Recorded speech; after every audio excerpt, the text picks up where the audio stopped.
Kita masuk teman-teman sekalian ke Hudzaifah radhiyallahu anhu adalah seorang ahli hikmah dan balaghah, artinya orang yang sangat luar biasa dalam memberikan nasihat-nasihat. Ini diangkat oleh penulis, saya kurang lebih lihat di sini ada dua saja ya.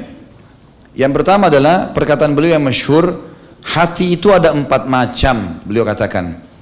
Yang pertama adalah hati yang tertutup rapat, yaitu hati orang kafir. Dia sudah tidak akan pernah bisa masuk hidayah ke dalamnya selama memang dia tidak diberikan petunjuk oleh Allah Subhanahu wa taala, atau memang dia dasarnya menutupi hatinya itu. Yang kedua, hati yang bersisi ganda, yaitu hati orang munafik ya. Ini bersisi ganda, dia mau berpenampilan Islam tapi tidak mau terima Islam.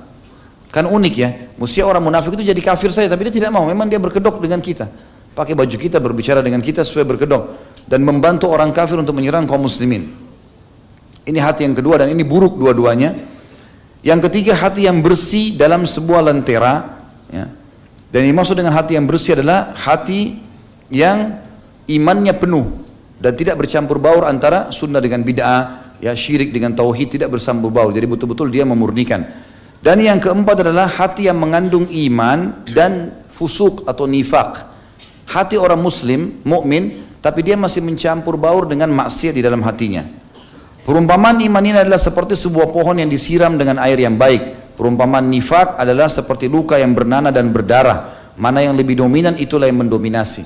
Kalau hati seorang mukmin tadi yang baik, itu seperti tanaman yang disiram terus dengan air, maka akan tumbuh menjadi baik. Kalau orang munafik tadi yang hatinya terbagi dua, itu seperti darah dan nanah. Mana yang mendominasi, maka dia yang akan, mana yang lebih banyak dia akan mendominasi.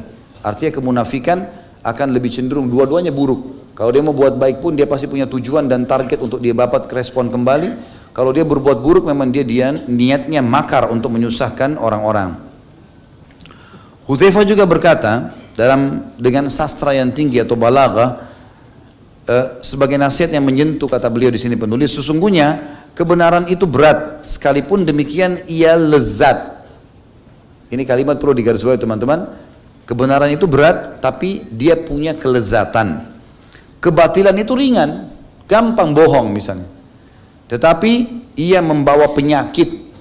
Meninggalkan kesalahan lebih ringan dan lebih mudah daripada menuntut taubat. Jadi kita sebelum buat dosa, kemudian kita tinggalkan, itu lebih ringan daripada sudah berbuat dosa baru mau taubat. Maka jangan terjerumus, seperti itulah nasihat beliau. Dan betapa banyak kesenangan sesaat menyeret kepada kesedihan yang berkepanjangan.